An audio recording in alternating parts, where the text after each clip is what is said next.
네, 안녕하세요. 감사합니다. 하여튼 굉장히 모자란데 이렇게 또 불러주셔가지고 또 여러분들 뵙게 돼서 어, 상당히 반갑습니다. 그렇게 길지 않은 시간에 짧게 건축에 대한 이야기를 한다는 게 쉬운 건 아니지만 그래도 최선을 다해서 한번 그동안에 제가 지내온 건축 이야기를 한번 여러분하고 대화를 나누는 시간으로 그렇게 갖도록 하겠습니다. 여긴 불이 안 꺼지나요? 뭐 안 꺼져도 크게 안 보이는 건 아닐 테니까. 네.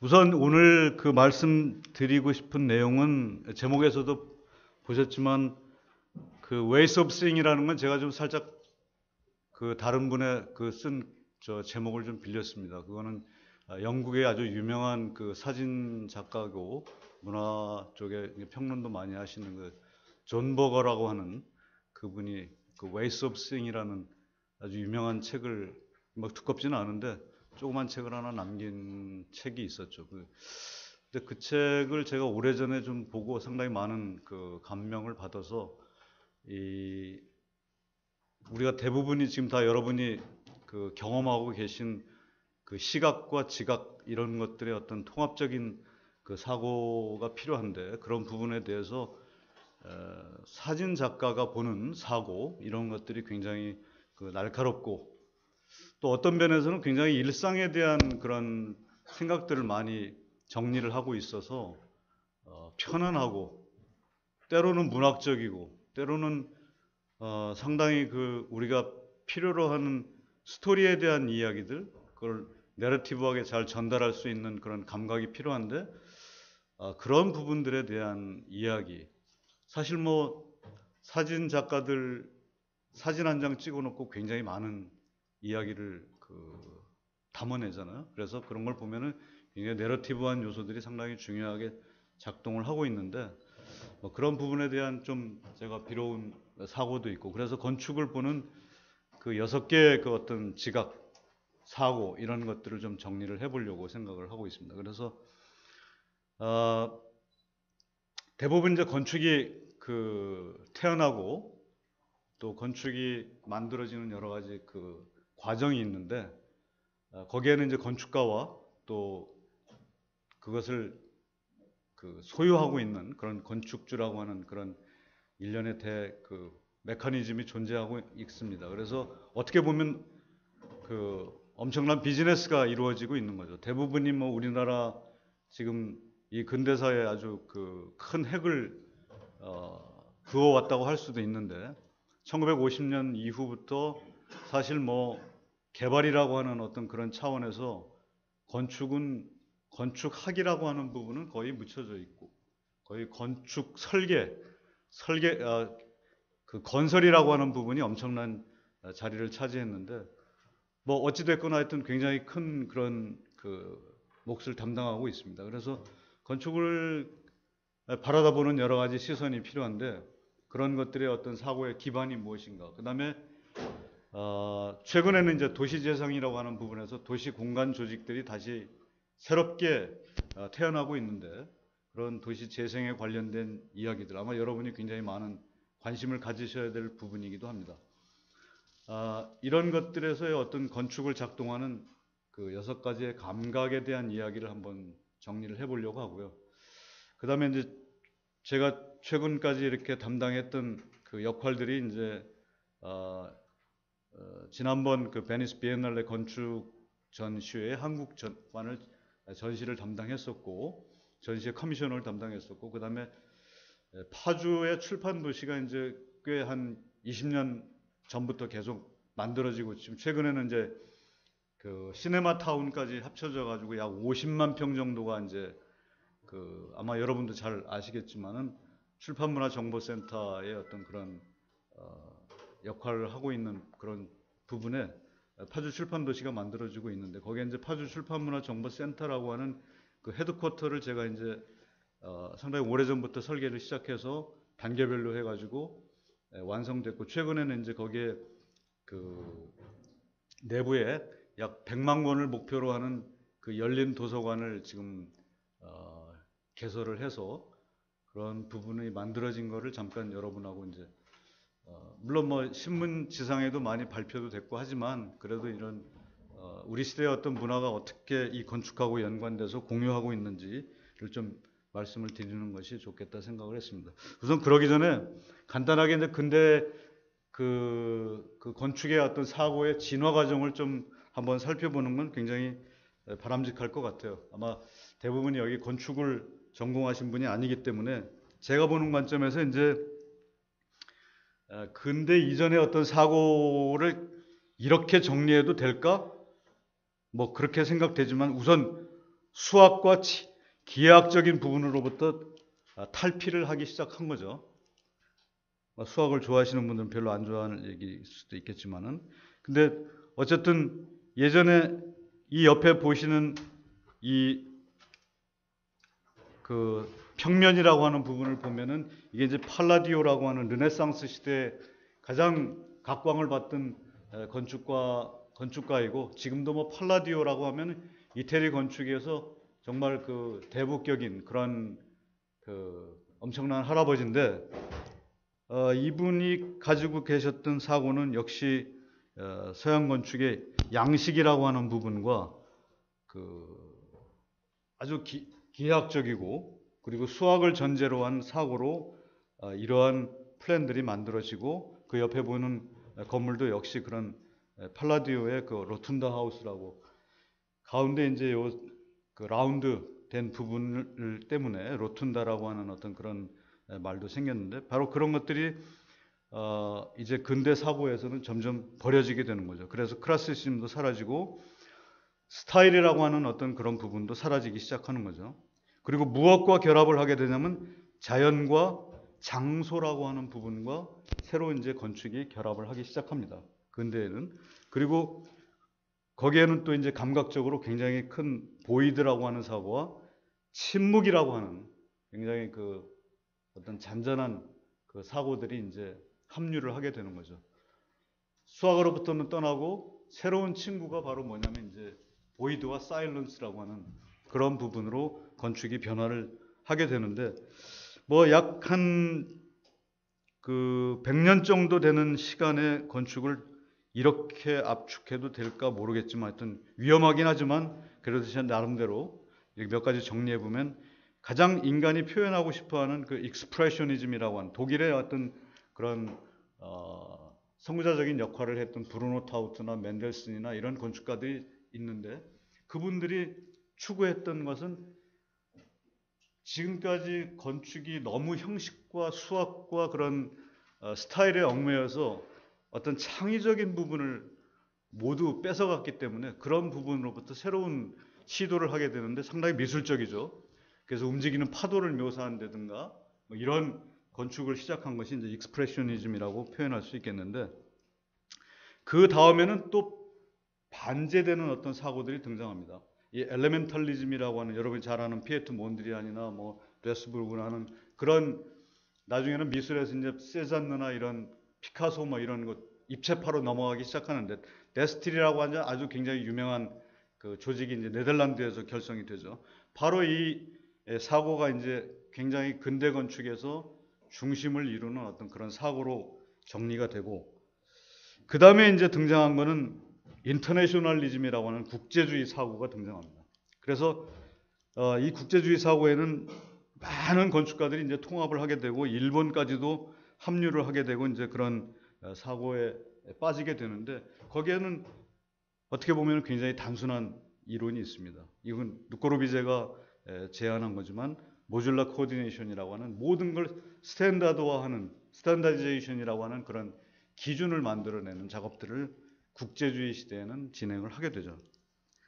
그 다음에 등장하게 된 배경은 이제 어바니즘이라고 하는 도시에 대한 사고를 이제 확장시켜 나갑니다. 그래서 건축가들이 이전에는 루코르비제 같은 그 건축가들이 이제 빌라사보아도 만들고 많은 그 주거들을 만들기 시작하다가 결국 이제 제3세기의 어떤 도시로 빠지게 되는데 그 영향이 브라질로 가게 되고 인도 또 뭐 지금의 어떤 그 서드월드 쪽으로 가게 돼서 대부분 지금 뭐 인도 지역에 남겨져 있는 건축들을 보면 다 코르비제의 영향을 받은 인도의 찬디갈이나 또 아마 그 외에도 이제 루이스 칸 같은 건축가가 이제 다카에 만든 그런 그 국회의사당 같은 건물들 뭐 이런 것들이 다 바로 이제 서드월드의 그 약간 그 서구적인 진보된 나라들이 이 문화를 가지고 새로 그 인트로드하는 어떤 그런 시간이 존재하는데 바로 이제 어버니즘이 존재하는 거죠. 도시에 대한 문제.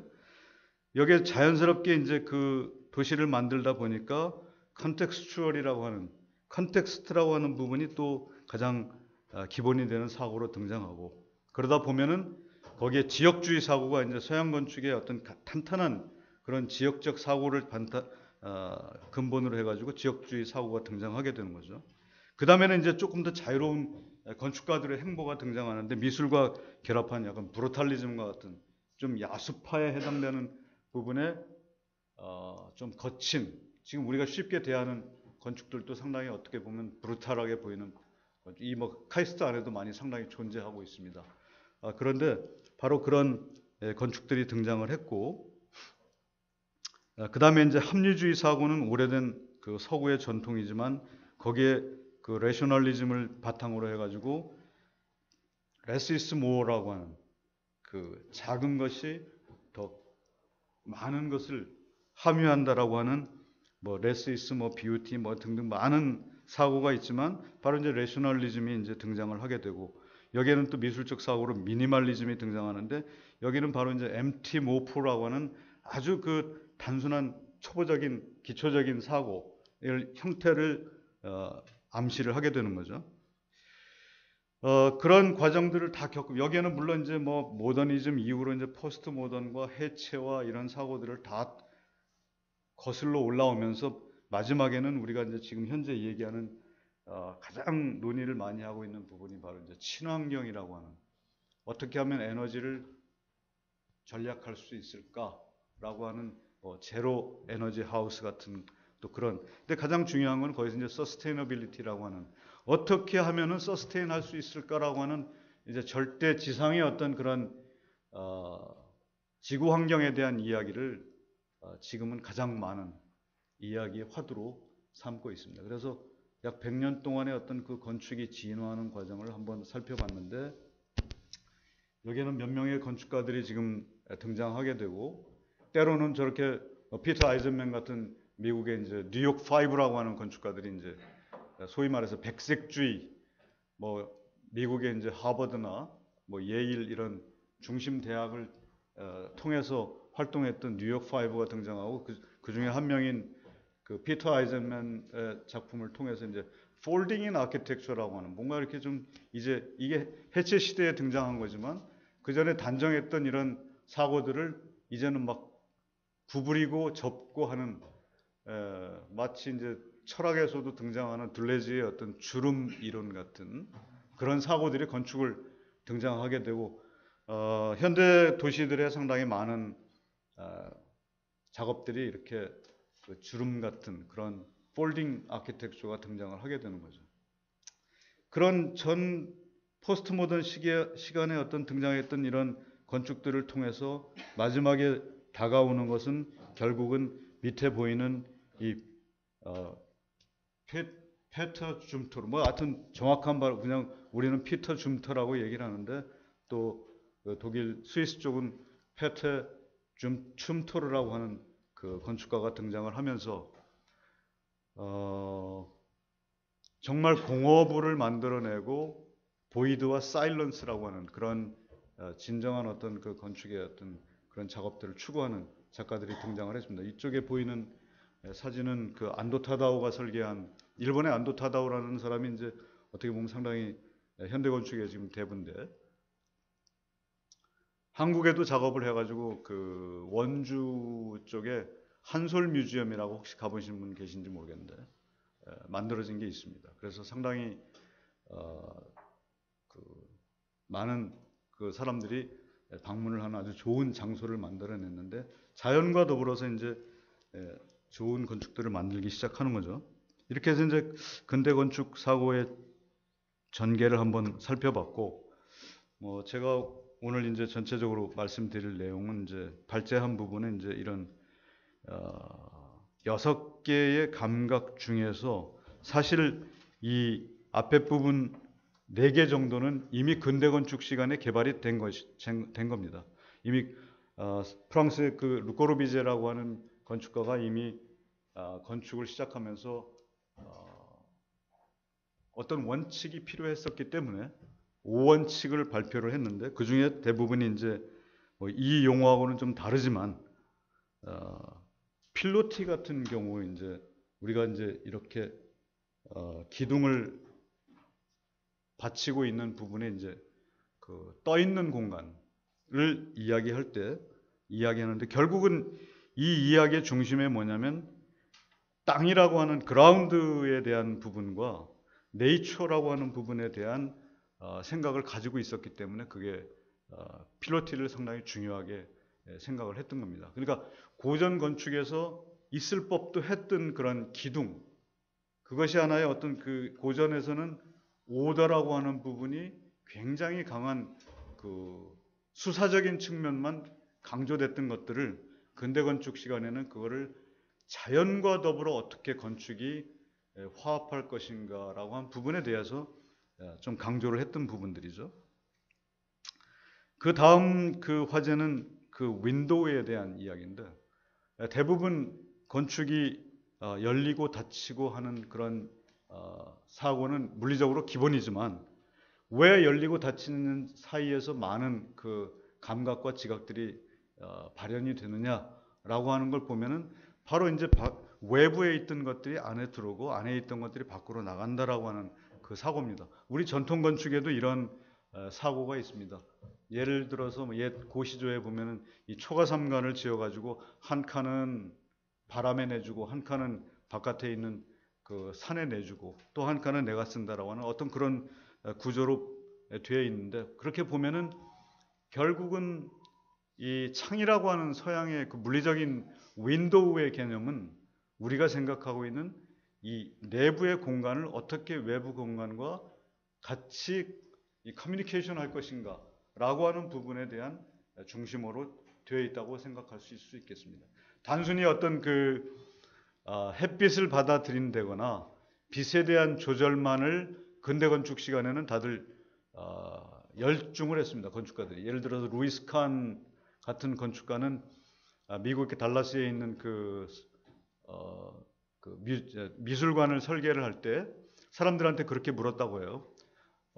내 건축을 가서 본 적이 있느냐? 그럼 가서 봤다. 언제 봤느냐? 몇 월 달에 봤느냐? 몇 월 달에 봤다. 몇 시에 봤느냐? 뭐 이렇게 자세하게 물어서 좀 짜증나는 사람도 있겠지만은 결국은 빛이 작용하는 시간에 대해서 건축이 달라진다는 거죠. 그걸 뭐 건축에서는 유동이라는 표현도 쓰긴 하지만 그래서 굉장히 그 빛에 대한 사고에 건축가들은 몰입을 했었고 그 현대 건축가들은 거기서 한 단계 더 뛰어넘어서 이제 외부와 내부가 같이 하나로 이루어지는 어떤 그런 구조를 굉장히 강조하고 있습니다. 세 번째는 이제 플레인이라고 하는 그 건축에서는 보통 우리가 지금 현재 여러분이 딛고 있는 이런 땅이죠.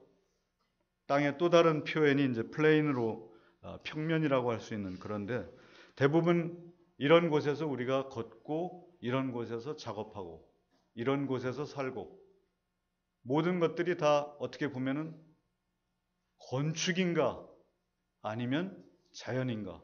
아마 저는 건축을 하기 때문에 이렇게 굉장히 건방지게 얘기를 합니다. 이 세상에 만약 두 개로 나누라고 하면은 하나는 건축이고 하나는 자연일 것이다.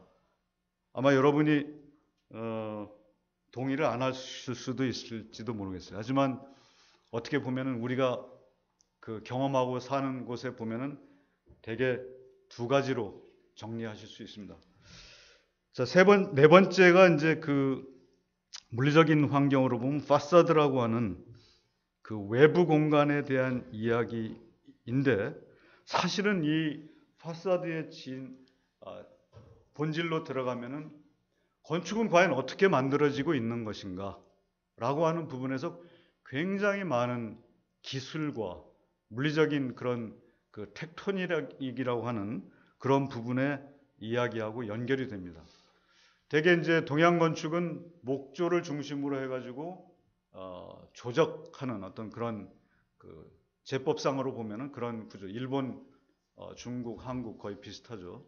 그다음에 서양 건축은 돌을 쌓아가지고 만든 그런 어떤 석조, 뭐 이런 식으로 해가지고 거의 외장 부분을 만들어내고, 벽돌도 사실은 뭐 우리가 만들어낸 게 아니라 서양에서 건너온 그런 재료로 만들었고, 벽돌하니까 명동성당 같은 경우가 이제 굉장히 오래된 건물 중에 하나고, 전주에 가면은 그 전주의 전동성당이라고 하는 성당도 굉장히 오래된 성당이 하나 있는데, 대개 보면 그 외장이 다 벽돌로 돼 있고 내부에도 벽돌로 돼 있습니다. 그래서 그 벽돌을 생산할 수가 없기 때문에 예전에 그 프랑스의 신부가 전부 그 벽돌을 종이에 한 장씩 다 싸가지고 그렇게 가져왔다고 그래요. 그래서 굉장히 귀하게 여겼던 그런 물건인데, 바로 이제 그런 것들이 어떤 방법으로 쌓느냐라고 하는 것도 엄청나게 방법이 많습니다. 뭐 영국식도 있고 화란식도 있고 뭐 독일식도 있고, 벽돌을 어떻게 쌓느냐에 따라서 모양이 달라지기 때문에 엄청나게 많은 그 텍토닉이 작용을 하게 되는 거죠. 건축은 그래서 약간 변화를 추구하기 위해서 계속 뭐 똑같은 옷이지만 이게 조금 문양을 달리 해보고 싶은 그 욕구 때문에 영국식도 등장하고 화란식도 등장하고 뭐 많은 그 벽돌 하나를 가지고도 엄청나게 다른 방법으로 쌓는 것들이 있는데, 중요한 거는 바로 이제 외부에서 느껴지는 그런 이미지를 어떻게 전달할 것인가 라고 하는 부분 때문에 그렇게 파사드에 굉장히 중심을 가졌었고, 그 다음에 랜드스케이프는 정말 그 최근에 이제 그 가장 중요하게 생각하고 있는 그런 화두 중에 하나입니다. 여기는 그 땅에 대한 문제로 그 지형적인 어떤 그런 문제를 굉장히 중요하게 생각하고, 또 하나는 생물학적인 조직에 대해서 굉장히 강하게 생각하고 있고, 이런 것들을 어떻게 선택적으로 기호를 찾아서 만들어내느냐라고 하는 부분에서 굉장히 많은 그런 변화를 추구하게 되는데, 바로 이제 이 랜드스케이프가 안으로 들어오기도 하고 밖으로 확장되기도 하고 하는 그런 다양한 구조로 건축이 바뀌어가고 있습니다. 이거 최종적으로 이제 크리스천 로버트 숄츠라고 하는 미국의 학자가 쓴 책에 이제 지니어스 로사이라고 하는 그런 책이 있는데, 거기에서 가장 강조해서 이야기하고 있는 부분은 바로 이제 이 플레이스에 대한 이야기입니다.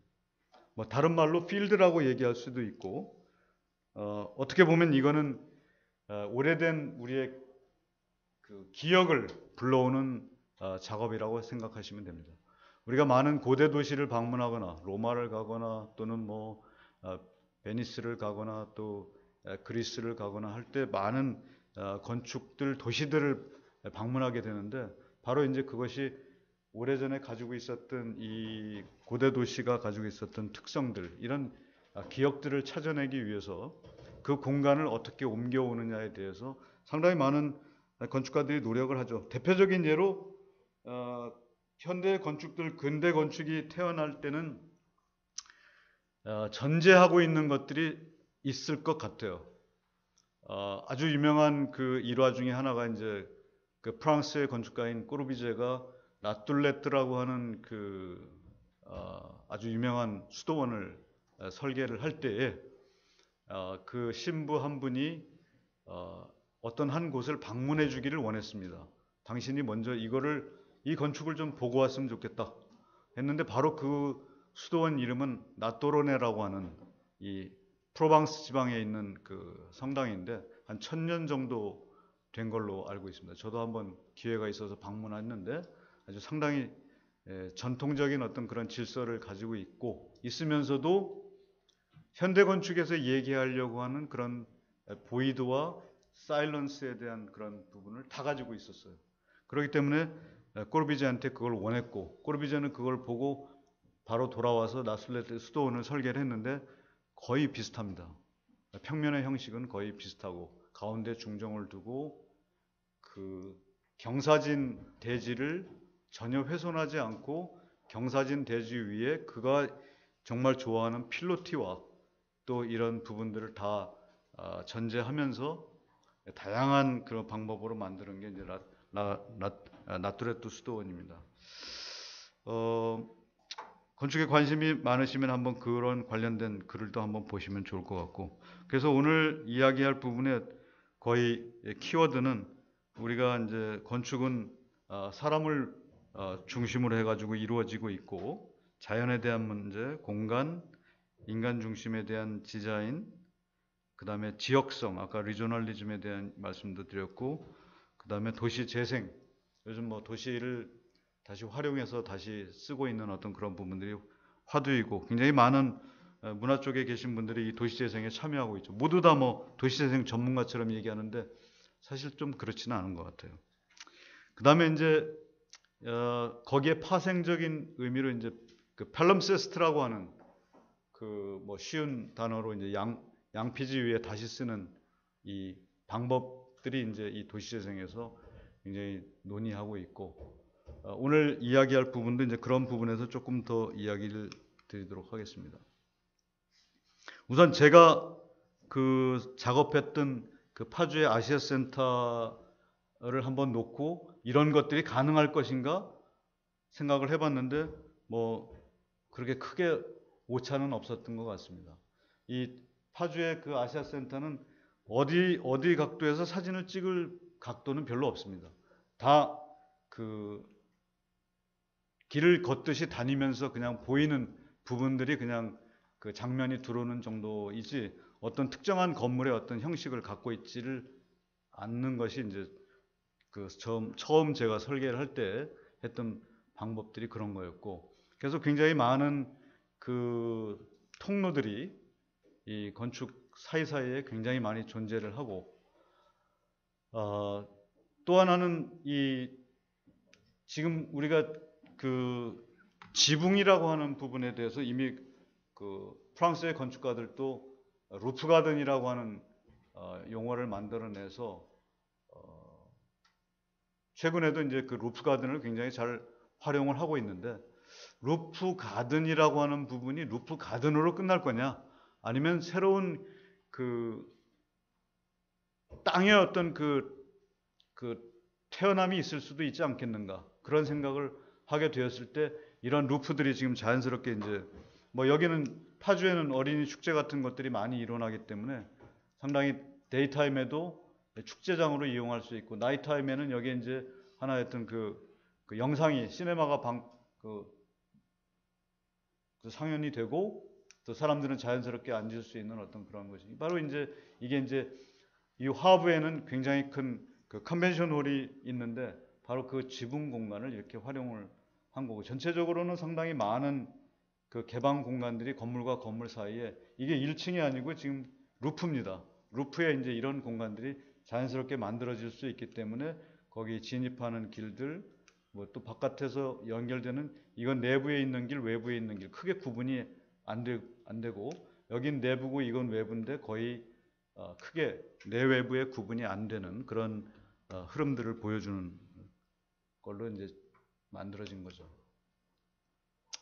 그 다음에 이제 작업한 게 이제 그 한국 건축의 진화 과정을 한번 이렇게 살펴볼 수 있는 시간이 그 베니스 비엔날레를 하면서 건축을 걷다라는 주제를 만들어냈고, 그래서 이제 여기에는 이제 뭐 그때 당시에 이제 커먼 그라운드라고 하는 전체 그 총괄하는 그 디렉터의 어떤 그 의사대로 커먼 그라운드라고 하는 어떤 그런 주제하에서 이제 한국 건축도 이런 형식으로 이제 만들어지게 되는데, 두 개의 큰 영역으로 이제 처음에는 이제 제가 그 주제를 건축을 걷다라고 하는 주제로 한국 건축의 어떤 그 반성적 측면과 고유함에 대한 어떤 지속성을 보여줄 수 있는 제안을 건축가들한테 공모를 했습니다. 그래서 약 한 30명 정도가 공모에 참여를 했고, 그 중에서 8명을 셀렉트를 했는데 8명이 셀렉트 돼가지고 제가 8명을 가지고 다시 또 새로운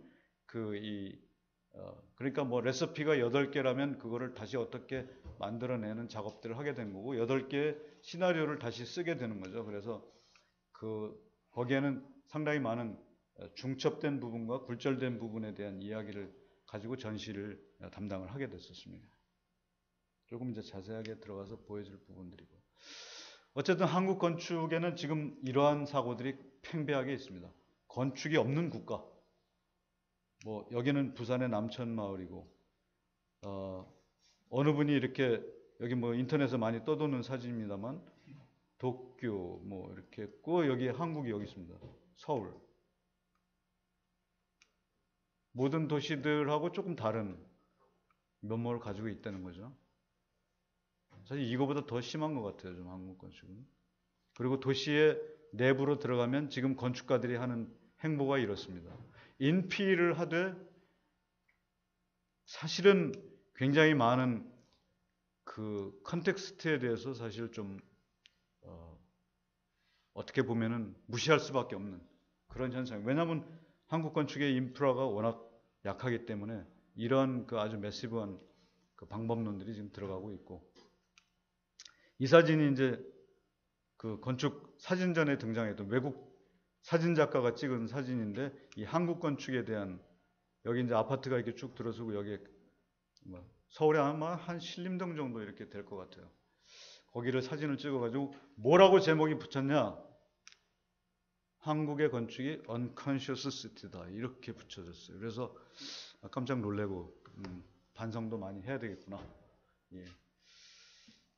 무의식 속의 건축을, 무의식 속의 도시들을 지금 우리가 살면서 잘 모르고 있구나 라고 하는 부분들이 이제 깨닫게 된 부분들인데, 뭐 이런 것들을 한번 새로 정리를 해봐야 되겠다라는 그 생각도 있었고, 그래서 베니스 비엔날레 한국관은 이렇게 생겼습니다. 굉장히 복잡해요. 이게 예전에 그 자르디니 공원에 있던 그 화장실, 이것도 이제 운이 좋아서 중국보다도 한국이 먼저 차지하게 된, 이게 자르디니 공원의 마지막 한국관이 만들어지게 되는데, 그 수운을 누가 세웠냐면 백남준 선생이 세웠습니다.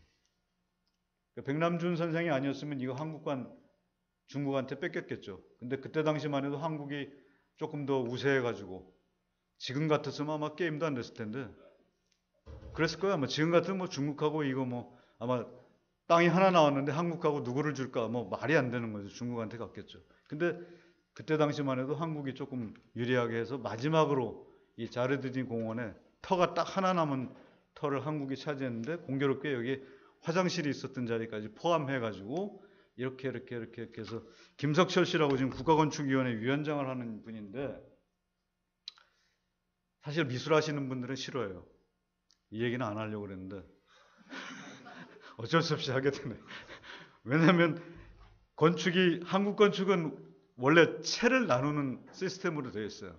건너방, 뭐 또 중간방, 뭐 안채, 바깥채, 안마당, 바깥마당 등등 하는 식으로 어떤 명칭을 붙여서 이 채를 나누는 구조로 해서 조막조막 이게 공간들을 나누는 타입으로 갔기 때문에, 서양 건축이 갖고 있는 심플하고 대범하고 아주 그랜저하게 보이는 그런 모습들은 안 보입니다. 한국 건축이 좀 그런 일면이 있죠. 그래서 조막조막 이렇게 채를 나눠가지고 만들어놨는데, 미술하시는 분들은 방이 좀 시원하게 커야죠. 자기 그림이 쫙 시각에 들어올 수 있게 돼야 되는데, 이건 방으로 이루어져 있어요. 방. 그래서 이거를 이제 가지고 이제 작업을 하게 되죠. 그 코리안 파빌리언이라고 해가지고 이제 그 잡지에 등장했던 부분.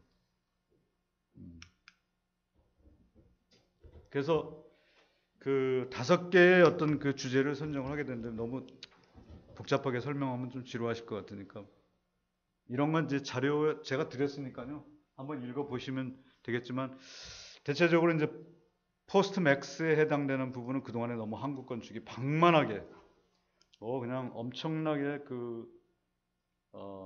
누구라고는 얘기 안 하겠지만 어쨌든 뭐 강부터 건드리고 하여튼 많이 건드렸어요. 정말 많이 건드리고 또 해서 하여튼 엄청난 그 토건국가라고 하는 어떤 그런 면모를 유지를 하면서 성장을 해왔죠.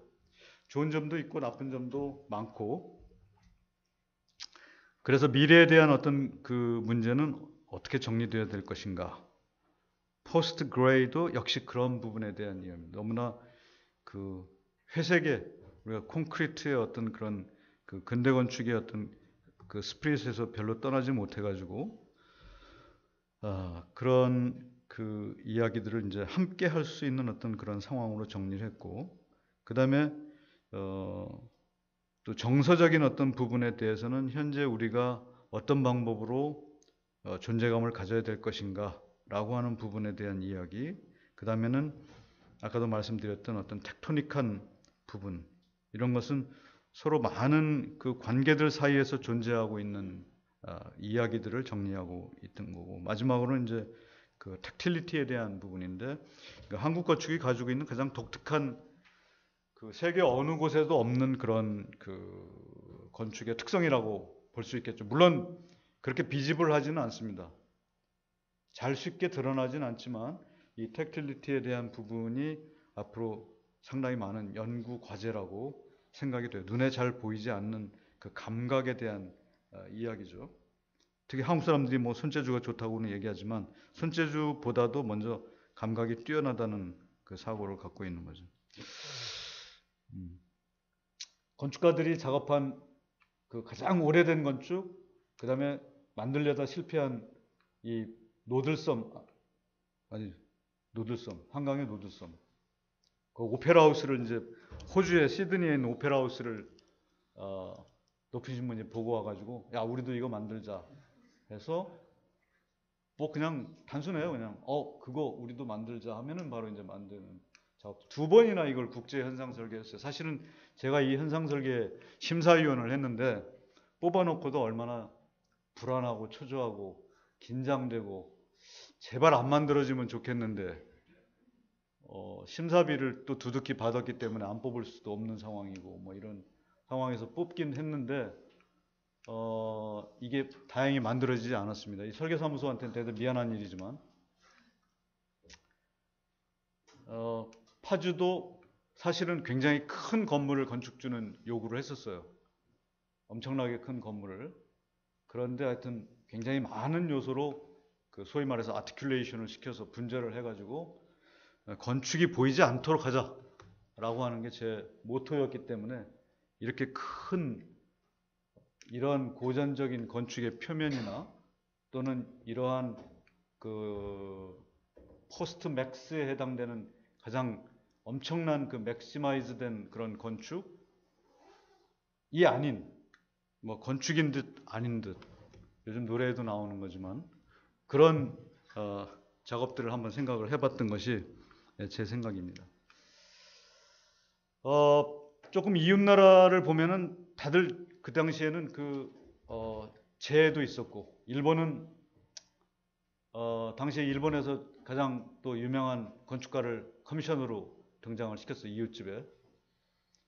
그래서 그 이토도요라고 하는 건축가가 또 아주 젊은 시내에 잘 나가는 그 후지 오동가 하는 친구를 또 불러서 1년 동안 거의 일본 그 쓰나미 이후의 건축이 집을 어떻게 그러니까 홈리스 피플한테 집을 어떻게 하면 가질 수 있겠는가?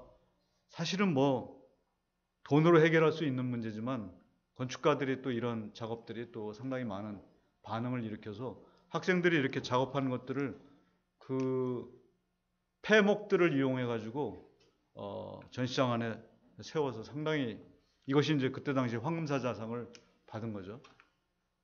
국가적으로는 쓰나미가 있었기 때문에 원전 사고를 일어나고 해가지고 상당히 그 긴장된 상황이었는데 그것이 이제 오히려 외부에 잘 알려져서 상당히 좋은 반응을 일으켰었고 우리가 잘 아는 그 에르조그라고 하는 유명한 그 건축가가 사실은 뭐 건축 쪽에서 굉장히 그 융성한 대접을 받으리라 예상을 하고 있었겠지만 사실은 그렇지도 않아요. 그러니까 건축을 대하는 그 서양인들의 사고도 어떻게 보면은 이분이 자기 건축을 지으면서 신문에 자기 건축이 지어지는 동안에 발표됐던 내용들을 다 신문지로 도배를 했어요.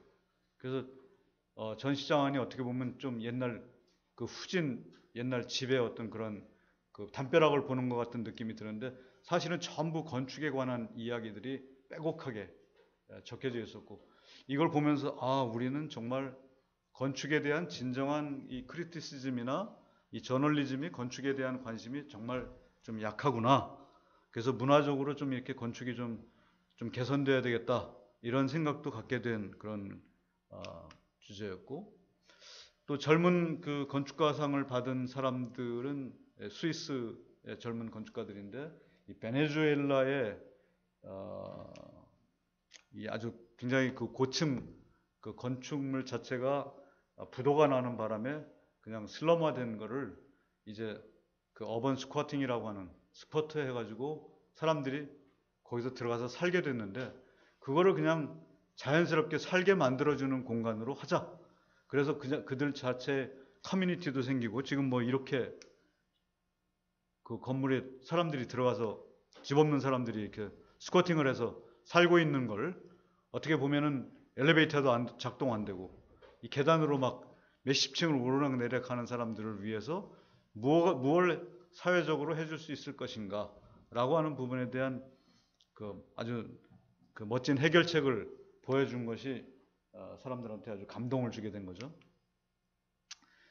늘 뭐 현명한 생각들을 하는 독일 사람들, 자원과 재생, 재활 이런 부분에 대해서 아주 능동적으로 해서 리유스하고 리사이클하고 리바이털라이즈 시키는 어떤 그런 건축은 뭐냐 해가지고 옛날 건물들 뭐 1920년대부터 이 전쟁 겪고 난 뭐 폐가가 된 부분부터 모든 것들이 다시 개선하고 있는 정말 이 펠럼세스트라고 하는 부분이 실현되고 있는 과정을 전부 보여주는 것이 이제 독일 사람들의 어떤 그 행보였는데 상당히 좋은 반응을 일으켰죠.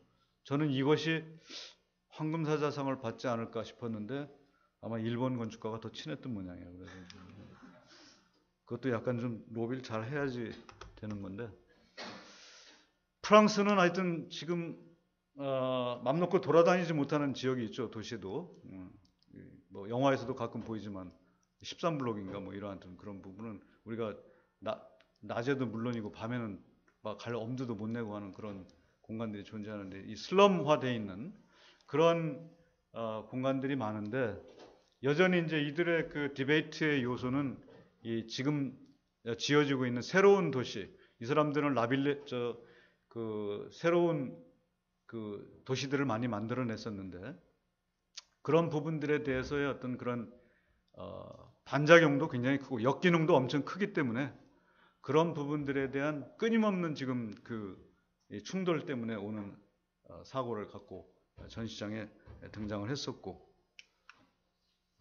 미국이 아주 뭐 날쌘돌이 같이 아주 멋있게 아주 그 이 큰 건축을 주는 게 아니라 아주 작은 대중들이 곳곳에 스며져 있는 마치 우리 자전거 타는 그런 자전거 세우는 공간과 같은 그런 아주 작고 사람들이 쉽게 접하고 하는 그런 요소들의 공간을 사람들이 디자인할 수 있는 어떤 그런 구조로 만들어내서 의견을 제시하고 이런 부분들을 일반 대중과 이렇게 건축이 커뮤니케이션이 이루어질 수 있는 것들을 파빌리온에 들고 와서 상당히 좋은 반응을 얻어냈었습니다.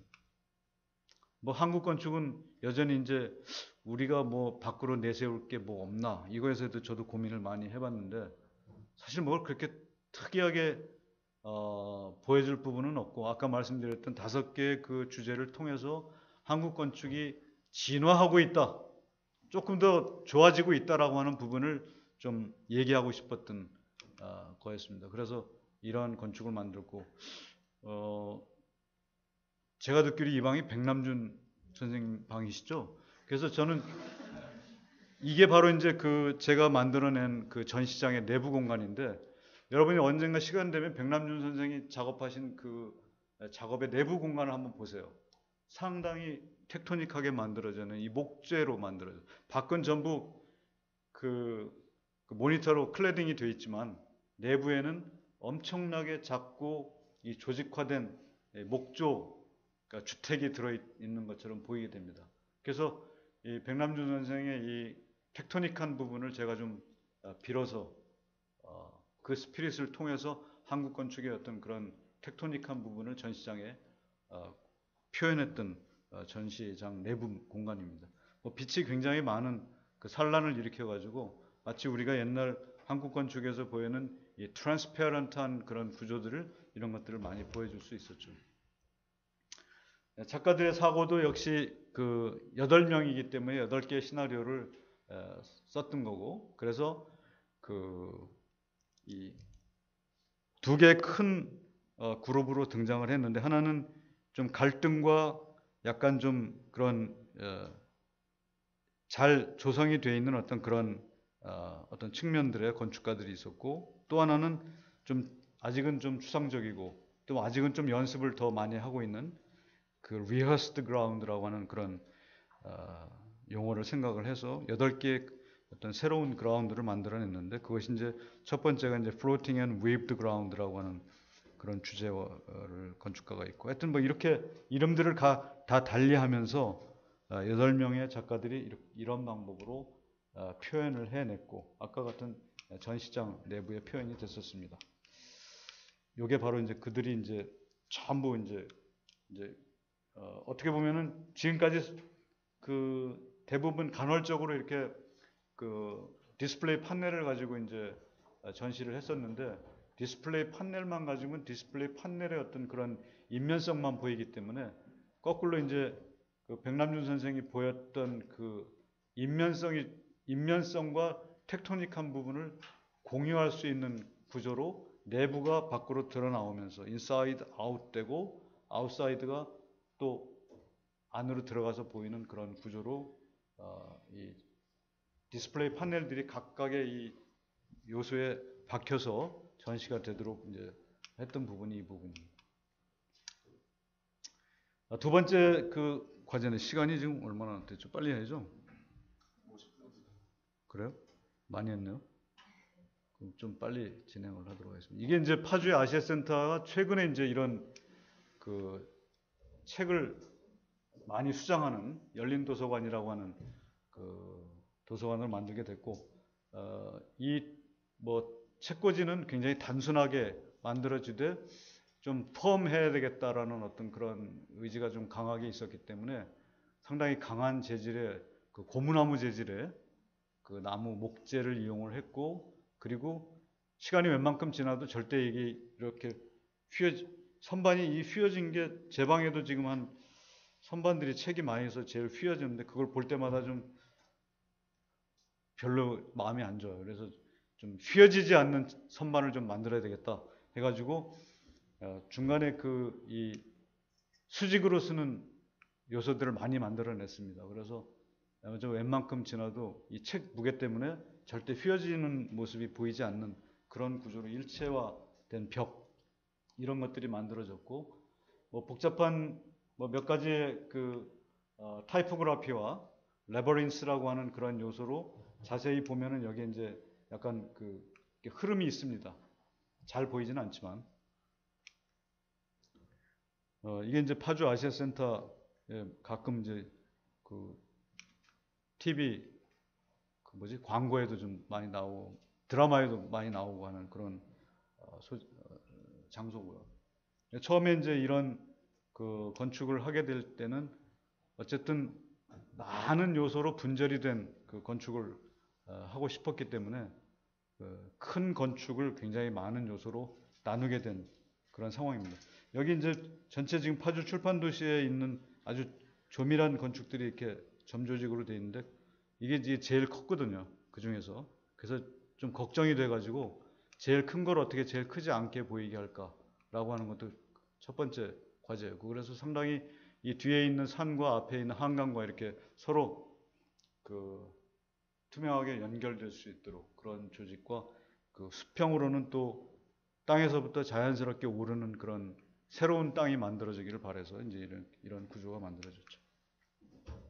앞에 흐르고 있는 그 강물이 이렇게 흘러갑니다. 그래서 이런 강 위에다가 어떻게 이제 플로팅한 건축을 만들어낼 것인가. 저 앞에 보이는 산이 이제 김포 강화 쪽에 있는 그 바로 이제 한강이 사이가 있는데 굉장히 가까워 보이죠. 그래서 요게 이제 아까 보여드렸던 옥상 부분이고, 이제 약간 좀 리추얼하게 보이는 부분도 있는데, 이 위에 그 등장하는 펼쳐질, 어떻게 보면 이제 이게 그 당시에 이제 제일 높고 큰 건물이었기 때문에 많은 그 사람들이 여기를 순례하듯이 하는 그런 어떤 그런 필그리머지를 좀 만들어내고 싶었던 것도 있었고, 그래서 이런 길이 만들어졌고, 뭐 설계할 당시에 사용했던 그 프로포징한 여러 가지 사고들이죠. 뭐 보시면은 대부분 그 길로 연결되어 있습니다. 이게 이제 외부에 있는 떠 있는 브릿지 같이 보이는 부분이 이제 건물은 상당히 그 물이 밑으로 들어오기 때문에 물 위에 떠 있는 건축인데 다양하게 이제 그 브릿지 같은 연결 통로에 의해서 연결이 되도록 그렇게 계획을 했고, 보이드된 부분. 또 지금 여기는 이제 호텔로 이용되는 그 지지양이라고 하는 그 호텔이 있는데 값이 그렇게 비싸지 않고, 물론 이제 TV가 없습니다. 이 호텔 지지양에는. 그래서 책만 있어요. 안에 들어가면 책꽂이와 그 다음에 자기가 읽고 싶은 책 이런 것들을 준비해주는 지지양 있는데, 그 지지양 그 루프에는 이게 이제 4층 공간인데 가장 높은 그 4층 꼭대기에서 보면은 바로 이제 저쪽에 강화도가 이렇게 강화 쪽, 김포 쪽이 보이죠. 내부에 이제 좀 그 감각적인 부분들의 호텔이기 때문에 빛과 이런 그 표질감에 그 해당되는 부분. 뭐 물론 여기는 뭐 호텔이라고 볼 수 없을 만큼 굉장히 돈을 안 들인 그런 건축이에요. 그래서 모든 천장이 다 노출되어 있고 철제 뭐 이런 것들이 좀 날아다니는 이 플라잉 철제 판넬들이 존재하는데, 일반 호텔에서 보는 그런 아늑함과 뭐 무슨 따뜻함과 이런 건 없습니다. 하지만 그 대신에 아주 조용하고 아주 그 침묵할 수 있는 어떤 그런 사색의 어떤 가능성은 충분히 열어둔 보이죠. 약간 좀 브루털하게 보이는 요소도 존재하는데 거기에 비해서 상당히 연약한 구조로 이 빛을 사용한 벽 패널들. 그래서 이제 거기에 이제 가득히 메운 이 책이 지금 상당히 이제 이 벽을 다 메꾸고 있고, 엄청나게 많은 그 책들이 들어왔는데 그 중에서 뭐 학교를 은퇴하신 뭐 어떤 몇몇 대학들 교수들이 책을 많이 보내줘가지고 잘 아시는 뭐 안상수 교수 같은 사람들도 책을 많이 보내고, 안상수 교수가 이제 이 건물 위에 지금 파티라고 꽤 유명한 그 디자인 그 자유학교죠. 너무나 자유스러워가지고 좀 그렇긴 한데 하여튼 영원히 자유롭다는 건 하여튼 좋은 것 같아요. 근데 하여튼 자유방만한 그런 학교를 하나 운영을 하고 있고, 그 양반도 책을 내서 어딘가에 있을 거예요. 여기 안상수 뭐 이런 데 있을 거예요. 그래서 다른 사람들이 좀 괜찮아 하는 사람들의 어떤 그 책들이 도대체 무슨 책들을 봤는지 뭐 이렇게 관심 있게 가서 접근해 볼 수 있도록 한 것이 그렇고, 여기가 호텔 럽인데 책들로 꽉 차 있어가지고 아마 호텔이라는 분위기보다는 웬 도서관에 들었나? 뭐 이렇게 생각을 할 수도 있을 것 같아요. 뭐 좀 약간 경악스러운 공간이죠. 높이가 이게 원래는 층고가 한 8m 정도 되는데 보통 일반 건물 아무리 작은 건물에 2계층 정도 높이 되는 거죠. 그 정도의 어떤 공간에서 지금 책이 있어. 저걸 어떻게 꺼내느냐? 근데 그래서 이제 사다리를 준비를 했는데 그 사다리가 이제 전동 사다리가 있어가지고 많은 부분은 여기 이제 수장의 의미를 담고 있고, 아랫부분은 사람들이 빼서 볼 수 있는 그런 책의 개념이 되어 있고, 뭐 이런 구조로 측면 구조가 되어 있습니다. 책이 꽂혀지면 뭐 웬만한 책들은 꽂혀지면 예쁘게 보이더라고요. 그러니까 느낌도 좋고, 책이 없었을 때보다 훨씬 더 따뜻한 분위기가 되는 것 같습니다. 요소에서 뭐 책을 안 쓴 데가 없죠. 그냥 이 H빔 사이에도 책을 다 꼽았으니까 책꽂이로. 여기는 이제 그 디자이너인데 김현선 디자인이라고 있어요. 그래 같이 이제 작업을 한 건데 이분이 마침 제 그 영상 단지의 클라이언트가 돼가지고 제가 이분 그 집을 설계를 해주고 있기 때문에 또 아주 같이 작업을 했던 기억이 나네요. 이 칼라가 쓴 부분은 다 그 김현선 여성의 그 프로포징이 이루어진 부분들입니다. 칼라가 없는 부분은 제가 한 거고 색깔이 있는 부분은 여성이 한 겁니다. 이런 색을 제가 과감히 쓸 자신이 없어가지고.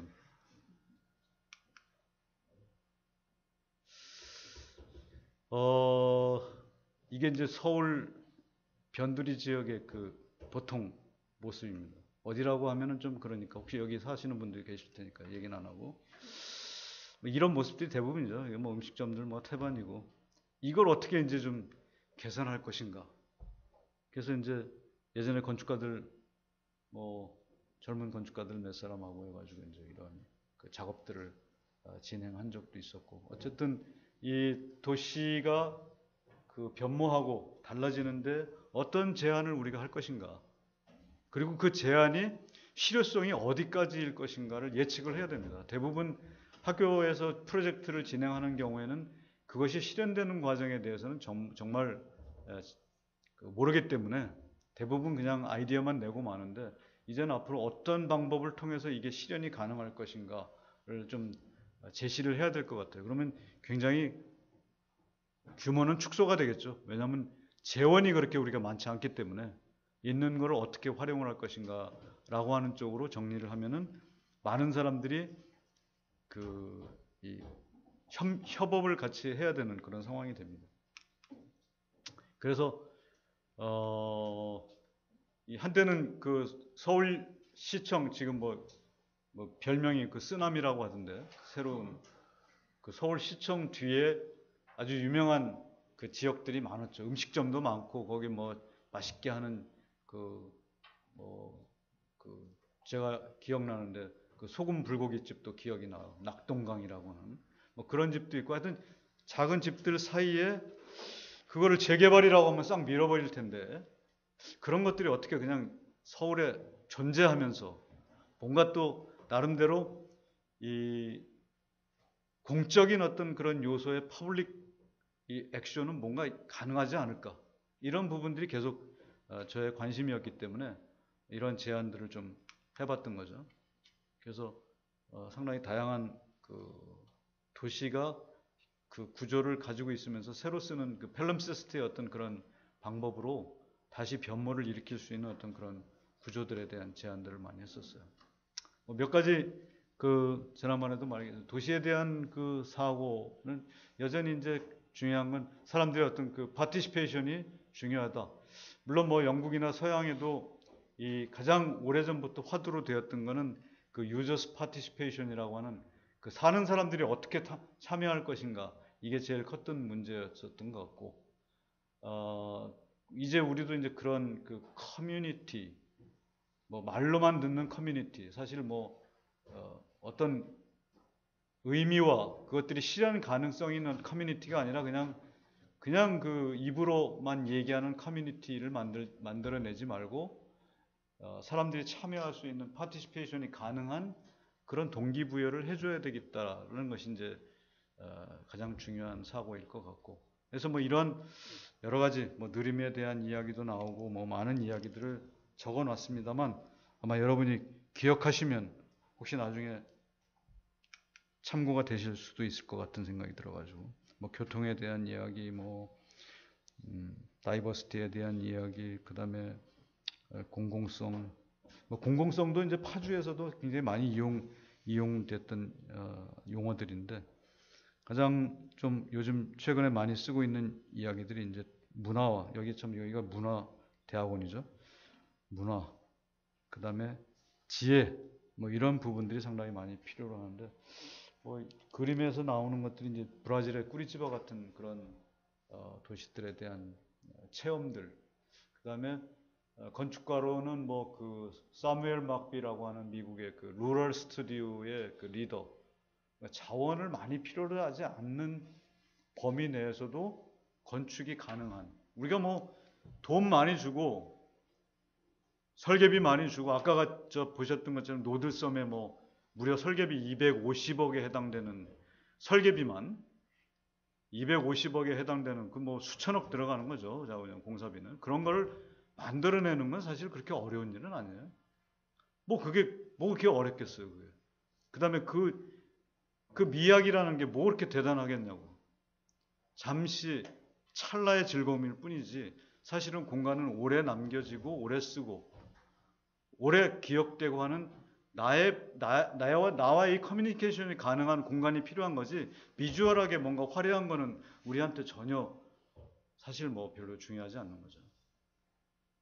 물론 이렇게 얘기하면은 뭐 시드니의 오페라 하우스나 이런 걸 운영하는 사람들이 싫어할지 모르겠지만, 그러나 그런 것도 같이 공존하고 또 우리는 우리대로의 어떤 그런 지혜로운 어떤 그 선택을 할 수 있는, 적은 재원으로 잘 즐겁게 만들어낼 수 있는 그런 건축에 대한 문제를 좀 깊이 생각해 볼 필요가 있지 않겠는가. 보면은 뭐 지금 현재 도시 구조가 이렇게, 우리 모습이 이렇게 엉망입니다. 엉망이고 몇몇 이제 도시들에 보면은 상당히 뭐, 그래서 이제 모로코의 뭐 페즈나 뭐 이런데 관광 가잖아요. 그러면 막 그 흙집으로 된 것들 보면 사람들 막 경악을 일으키잖아요. 산토리니 왜 갑니까? 거기 가서 막 신혼여행 가고 싶다. 뭐 가서 보면은 그냥 세멘트에다가 하얗게 페인트 칠해놓은 거밖에 없는데 그게 그냥 모두가 똑같으니까 거기를 신혼여행을 가고 싶어하는 거죠. 1박 거기서 그냥 산토리니. 바로 이제 우리한테도 그런 성분들이 있다라고 하는 가능성. 부산의 감천마을. 좀 인프라가 좀 약하죠. 약한데 약하다고 기죽을 필요는 없지 않겠느냐 이 말이죠. 우리가 산토리니는 못 만들더라도 여기서 하여튼 어쨌든 뭔가 그 이런 속에서 찾아낼 수 있는 가능성들이 그 존재할 것이다. 지금 뭐 그래서 서울에 저도 이제 서울시 공공건축가로 활동을 하고 있지만 아파트 막 엄청나게 때려짓던 개발, 이거는 좀 정지됐어요. 지금 일단 서울은 일단 나그쳤고, 그러고 이제 그 다음 행보가 이제 어떻게 이제 도시를 아름답게 꾸밀 것인가라고 하는 부분들, 공원도 만들어내고 하여튼 이 랜드스케이프가 좌우지간 좀 움직이고 녹색이 많이 보여지고, 그래서 어떻게 하면 이 내추럴 사이딩이 우리 옆에 가깝게 다가올 것인가.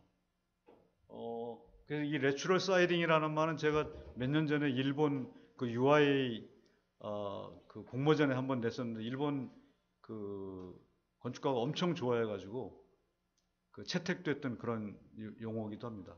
어떻게 하면 지금까지는 우리는 내추럴은 내추럴, 네이처는 네이처, 건축은 건축 이렇게 이분법적으로 생각을 했었는데 어떻게 하면 이거를 나의 그 피부처럼 갖다가 입힐 수 있을 것인가 라고 하는 부분에 대해서 좀 우리가 좀 심각하게 고민을 해보자. 그렇다고 뭐 건축에다가 전부 옷을 입히고 하는 그런 물리적인 행동은 너무 인위적으로 보이고, 그렇지 않더라도 얼마든지 가능한 방법들이 있지 않겠느냐라고 하는 걸 이제 중요하게 생각했던 거죠.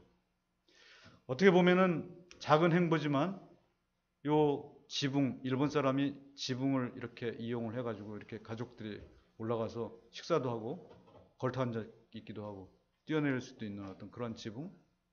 뭐 파주에서 제가 생각했던 지붕도 어떻게 보면은 뭐 그런 건지도 모르겠어요. 자연스럽게 사람들이 좀 많이 모여서 활동하고 아이들이 뛰어놀 수 있는 어떤 그런 공간들. 그래서 건축은 어떤 비주얼하게 이펙트를 가지고 있을 수 있는 그런 부분보다는 공간이 살아날 수 있는 어떤 그런 그라운드가 될 수 있는 방법이 뭐가 없을까. 뭐 이런 것들이 이제 중요하게 생각됐던 부분이죠. 마지막입니다. 유명한 들레즈라는 사람이 얘기한 거니까 아마 여러분이 신뢰를 하실 수 있을 거예요. 보이는 것을 보여주는 것이 아니라 보이지 않는 것을 보이도록 한다. 이것이 이제 클레의 유명한 공식인데, 이거는 다른 것을 의미하는 것은 아니다. 회화의 임무는 보이지 않는 힘을 보이도록 하는 시도로 정의될 수 있다. 마찬가지로 음악도 보이지 않는 힘을 들리도록 하기 위해 노력한다. 건축 역시 마찬가지입니다. 건축은 회화와 음악과 철학이 같이 이 프리징된 종합판입니다. 제가 이렇게 얘기하면 너무 건방지게 건축을 과장한다고 얘기할 수 있을지 모르겠지만 아까도 말씀드렸듯이 건축인가 아닌가 사실은 거의 제가 보는 관점에서는 이분법적으로 그렇게도 과장되게 표현할 수 있습니다. 그래서 그 이탈로 깔비노라고 하는 이탈리아의 유명한 그 작가가 쓴 그 Invisible City라고 하는 책 혹시 나중에 한번 시간이 되시면 한번 읽어보시면 이 보이지 않는 도시 대부분 우리가 감각적으로 뭐 프랑스의 까르까손을 간다든가 어디 고도의 어떤 그런 고대 도시를 간다든가 하는 거는 바로 그 잊혀진 기억에 대한 우리의 그 연속성을 유지하기 위해서입니다. 그래서 그런 부분들이 건축에서 계속 지속되고 흐를 수 있도록 그런 사고들을 계속 담당하는 것이 건축가의 임무고 또 문화에 종사하고 계신 그런 많은 분들이 또 관심을 가져야 될 부분들이 바로 이제 그런 사고가 아닌가 그렇게 생각이 됩니다. 제 얘기는 여기까지 하도록 하겠습니다. 감사합니다.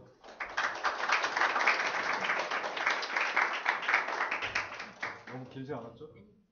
질문을 그때 뭐 한 5종류로 해오시는 것들이 있었어요. 거기에 대해서 얘기할까요? 아니면 뭐 따로 질문이 또 더 있을 수 있어요. 아 그래요? 그러면 뭐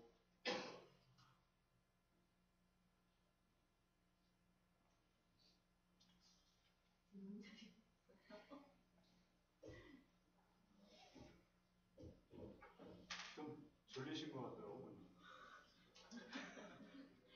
중간고사 직전이라 아마 학생들이 그렇죠. 내가 또 졸릴 때는 질문들 없어요? 여러분들이 준비한 질문도 있을 텐데.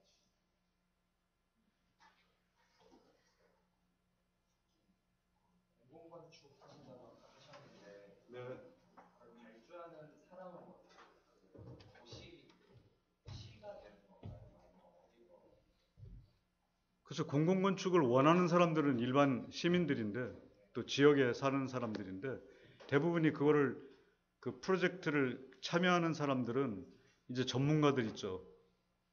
자신이 뭐 도시를 한다든가 건축을 하는 그런 분들이 참여를 하게 되고 그 재원은 다 그 공공재원에서 등장하는 거죠. 정부에서 나오고 그 뭐 일단 정부에서 나온 지자체로 간 돈들 거기서 또 이렇게 매칭 펀드로 일단 주고 또 다시 써라 뭐 해가지고 그렇게 쓰기도 하고 그래서 일반 시민들이 들어가는 돈은 거의 없어요. 그런 경우에는 좀 자유롭게 아이디어를 내시고 네. 생각했던 아이디어를 적용할 수 있을 것 같은데 제가 하는 건축 대부분은 클라이언트의 입장도 굉장히 많이 고려돼야 되는 걸로 알고 있거든요. 그렇죠. 네.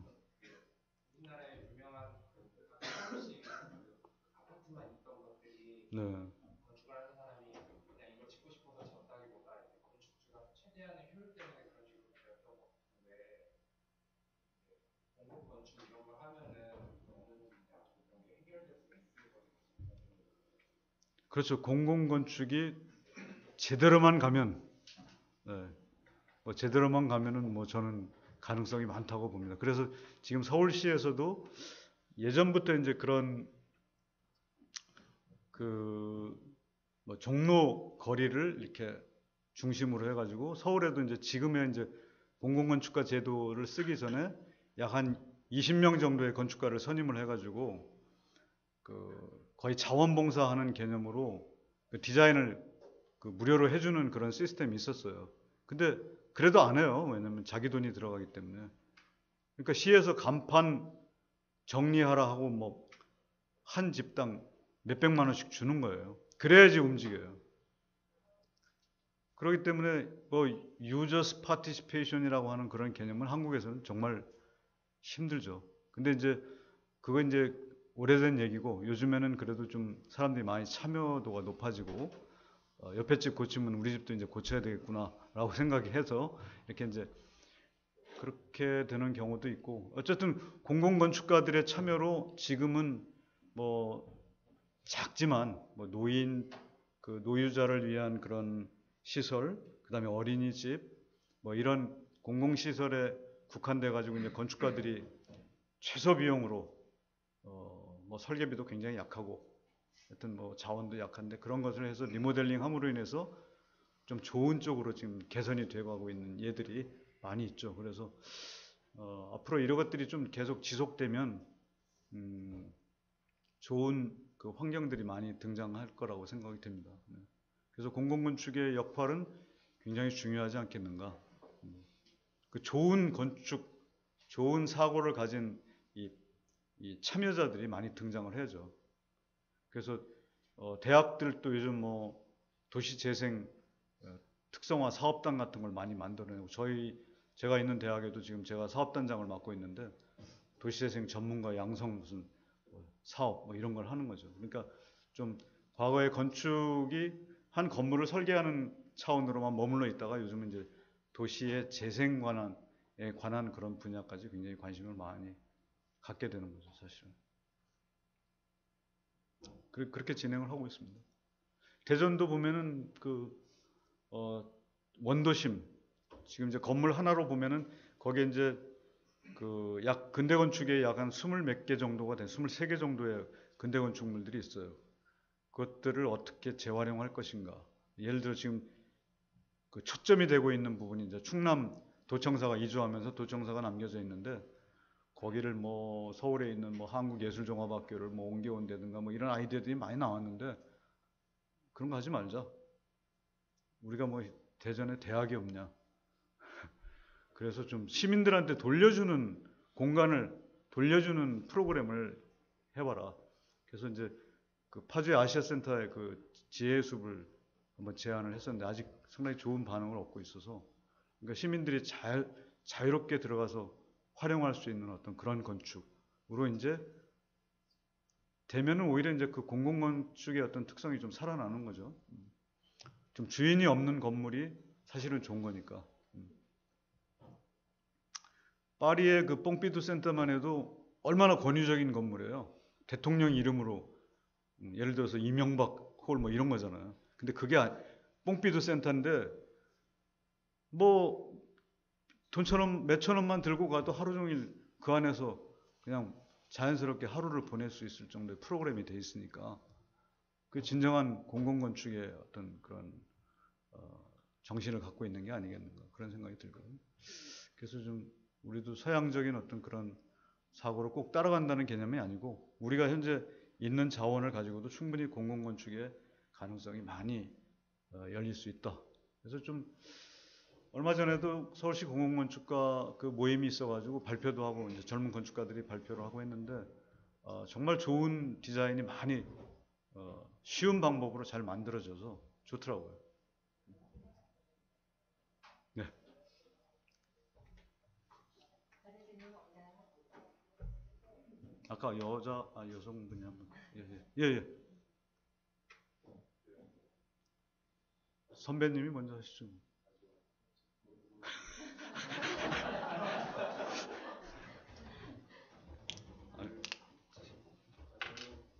네. 예.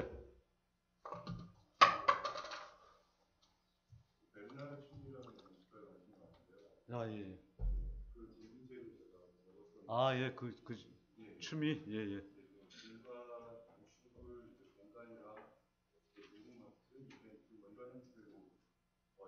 네.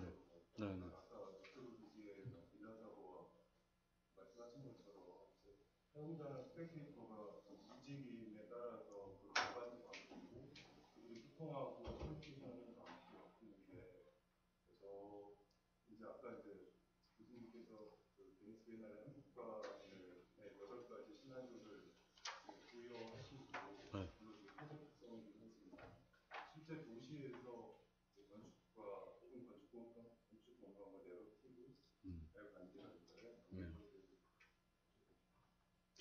네, 아주 뭐 거의 건축 작가다운 그런 면모를 갖고 질문을 하신 것 같은데, 하여튼 그 조금 멀리 보면 이제 꼬르비제의 사고로 보면은 이제 그 빌라사부아 같은 경우는 이제 건축 산책로라고 하는 별명이 붙을 정도로 5개의 이론도 들어가 있지만 건축 산책로라고 하는 그 별명이 붙을 정도로 그 작은 집이지만 하여튼 그 안에서 자연스럽게 움직이는 그런 움직임에 따라서 여러 가지의 그 공간들 변화, 지각할 수 있는 장소, 움직임에 따른 어떤 그런 시각적인 변화뿐만이 아니라 감각적인 변화까지도 다 일으키는 구조가 건축에서 가능하다. 어떻게 보면 그런 정서를 배경으로 베르나르 춤이도 프랑스인이니까 공부를 해서 그런지 몰라도 거의 비슷하죠. 이전에 그 베르나르 춤이가 한국에 왔을 때 그 발표한 그 화두가 2개가 있었는데 벡터 앤 엔벨롭이라고 하는 2개의 주제. 그러니까 벡터는 움직임에 대한 이야기예요.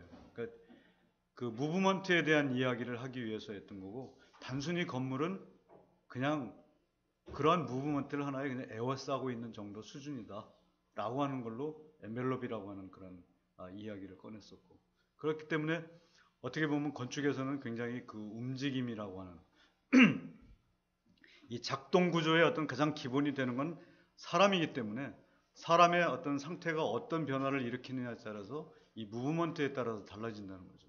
그래서 다양한 공간을 건축을 경험할 수 있게 하려면 그런 움직임에 대한 사고를 이해를 해야 되고, 그래서 뭐 꼬르비제만 그 건물 자체의 어떤 그 윈도우 자체도 하나의 다 그 외부 공간과 내부 공간이 서로 소통하는 이 트랜스페어런트라고 하는 그런 구조로 다 이해를 했어요. 그러니까 아주 그 세미 트랜슬런트 같은 그런 아주 강한 그런 약한 투명부터 시작해가지고 시각적으로 완전히 뚫려서 그걸 픽처 프레임으로 만들어내는 그런 과정부터 시작해서 모든 그 건축 자체가 하나의 그냥 건축이 아니라 지각할 수 있는 사물 자체의 모든 그런 구조로 이해할 수 있도록 건축이 그렇게 설계돼야 된다는 어떤 이론을 얘기한 거고, 춤이 역시 어떤 그런 사고의 그 어떻게 보면 추종자라고 볼 수 있는데, 한 가지 더 베르나르 춤이가 뭔 사고를 했냐면 맨하탄 트랜스크립트라고 하는 그런 주제를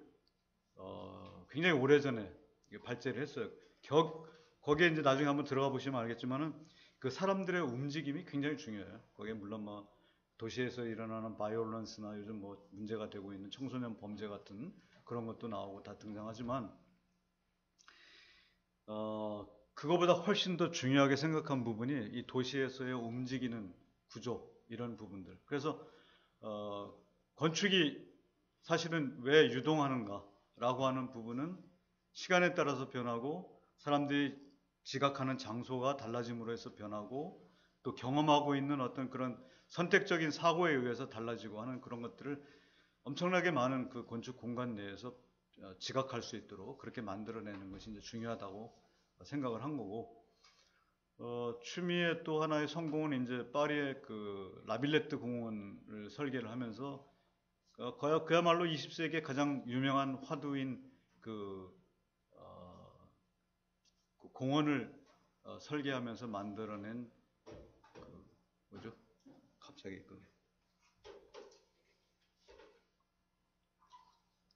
잠을 좀 들지 않았어요. 그 유명한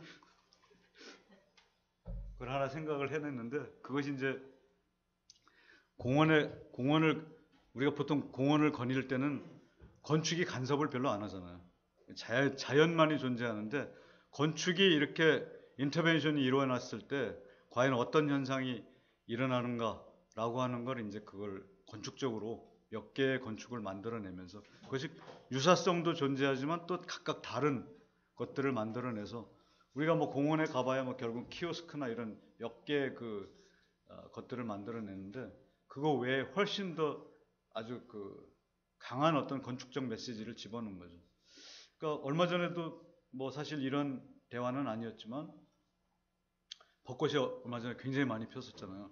오늘 가보니까 학교에 벚꽃이 거의 다 졌더라고요. 근데 벚꽃이 가장 많이 폈을 때 벚꽃을 그냥 바라다 보는 거하고 건축이 이렇게 필로티로 트여져 있을 때 그 건축 아래에서 또 건축과 더불어서 같이 바라다보는 그 비유하고 완전히 달라요.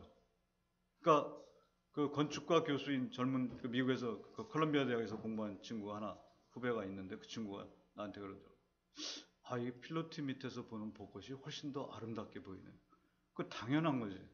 건축의 역할이 바로 그런 것이다.